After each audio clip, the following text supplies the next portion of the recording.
কৃতজ্ঞতা। ম্যাচ জিতলো ভারত, মন জয় করলো জিম্বাবুয়ে।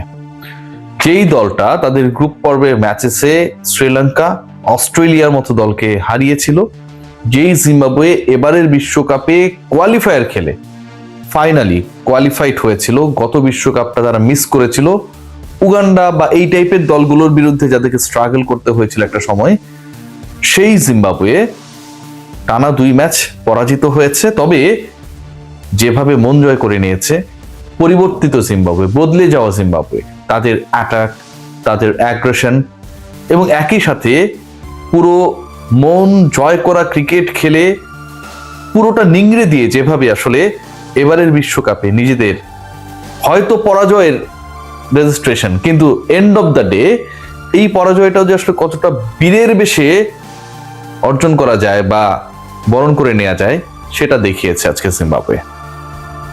জিম্বাবুয়ে আজকে করেছে 184 রান ভারতের বিপক্ষে, 184 রান টি20তে ইন্ডিয়ার এগেনস্টে। আমার কাছে মনে হয় যে নট দ্যাট ইজি।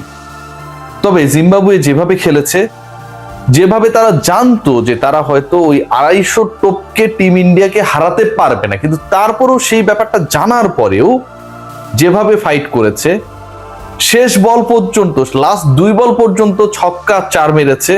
ব্রায়ান ব্যানেট যেভাবে পুরো আসরে 6 ম্যাচের 5টাতে অপরাজিত থেকেছেন, আমার কাছে মনে হয় যে এটা একটা নতুন মোড়কের জিম্বাবুয়ে। যেই জিম্বাবুয়ে একটা সময় সমীহ জায়গা নিয়েছিল, যে জিম্বাবুয়েকে এক সময় মনে করা হতো ক্রিকেটের উঠতি পরাশক্তি, সেই জিম্বাবুয়ে যেন এবারে টি20 বিশ্বকাপে নতুন মোড়কে আবারও সেই পুরনোর ঐতিহ্যকে ফিরিয়ে এনেছে।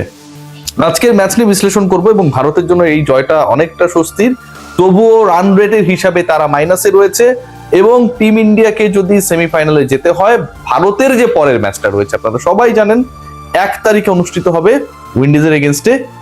সেই ম্যাচে যেই দল আলটিমেটলি জিতবে তারাই সাউথ আফ্রিকার সাথে পরের যে রাউন্ড আপনারা সবাই জানেন সেমিফাইনালস, সেখানটায় এই গ্রুপ থেকে কোয়ালিফাই করবে।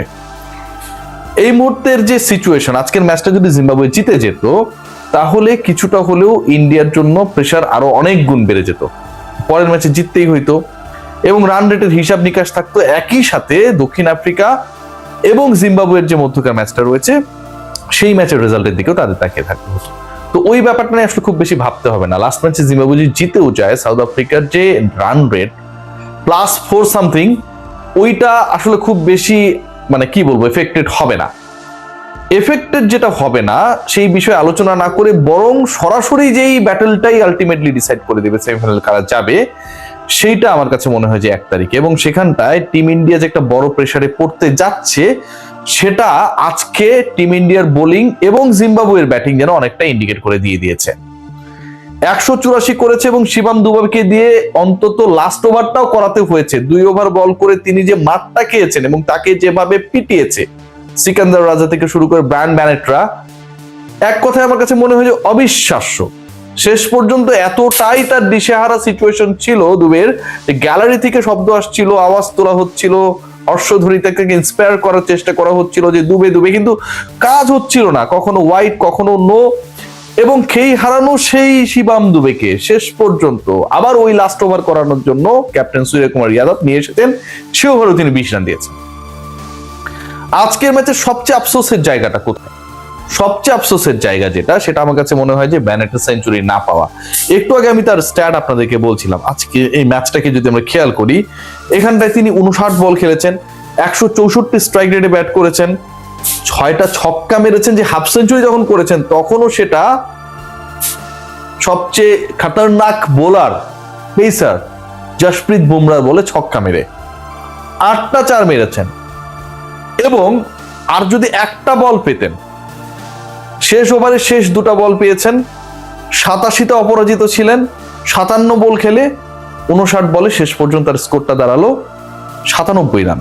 আর একটা বল পেলে হয়তো ওই যেভাবে আসলে শিবাম দুবেকে পিটাচ্ছিলেন, আমার কাছে মনে হয় সেঞ্চুরিটাও হয়ে যেতে পারতো। এই ব্যাটার এবারের আসরে সবার মন জয় করেছে। এখন পর্যন্ত যদি আমরা স্ট্যাট দেখার চেষ্টা করি, আমি সেই স্ট্যাটেই যাচ্ছি, তিনি হচ্ছেন এবারের আসরের 2য় সর্বোচ্চ রান গেটার, 2nd হাইয়েস্ট রান গেটার এবং তিনি রান করেছেন 277। আমার সামনে যে এই মুহূর্তে রানের ট্যালিটা রয়েছে, এই যে 277 রান তিনি করেছেন, 277 রান করতে গিয়ে 5টা ইনিংসে তিনি আউট হয়েছেন মাত্র একবারই তাকে আউট করা গেছে, এবং বাকি 4টা ইনিংসে তাকে কেউ আউট করতে পারে নাই।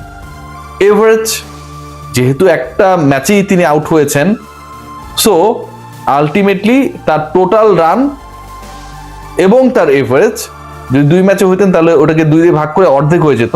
যেহেতু এক ম্যাচেই শুধুমাত্র আউট হয়েছেন, সেটা 277। এবং তার নিচের ব্যাটার কারা?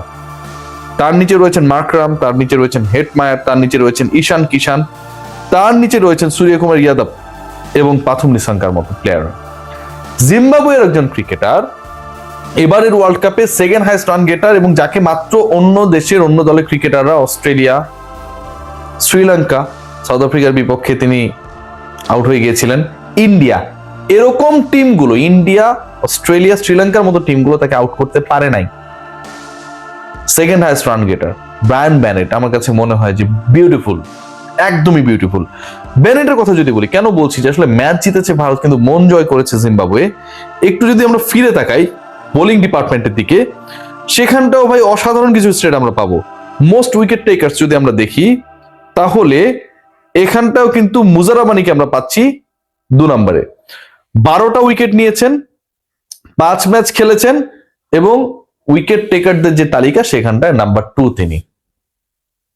অসম্ভব ভালো পারফরমেন্স বাই দ্য জিম্বাবুয়েন্স, অসম্ভব ভালো পারফরমেন্স বাই ব্রায়ান ব্যানেট কিংবা ব্লেসিং মুজারাবানি। অনেকটা যেন অসম্ভব ভালো পারফরমেন্স লিলি হুইপশিয়া বডি ওয়াশের মতো, যেটা আরো একটা কনসিস্টেন্সি রয়েছে। যেমনটা কনসিস্টেন্ট ক্রিকেট খেলেছেন মুজারাবানি কিংবা ব্যানেট, 72 আওয়ার্স পর্যন্ত আপনার ময়েশ্চার ধরে রাখবে বডিতে। লিলি হুইপশিয়া বডি ওয়াশ। সো এই ডিসকাশনটা করতে গিয়ে একটা কথাই মনে পড়ে, Bangladesh could be also a surprise package যদি তারা খেলতো। আপনারা বিশ্বাস করেন আর না করেন, এই বিশ্বকাপে বাংলাদেশ যদি খেলতো, যত গালিগালাজ করি, যত আমাদের ক্ষেত থাক, কষ্ট থাক, অপমানের জ্বালা থাক, বাংলাদেশ যদি বড় দলগুলোর বিপক্ষে 1-2টা ম্যাচ জিতে যেত, এই আপনি আমি গলা ফাটিয়ে চিৎকার করে আমাদের ক্রিকেটারদের সাপোর্ট করতাম। Bangladesh could be more beautiful, more better than Zimbabwe. সুযোগটা ছিল, কারণ সবশেষ 5টা টি-20 সিরিজের 4টায় জয়ী ছিলাম আমরা, সেই আমরা বিশ্বকাপটা খেললাম না।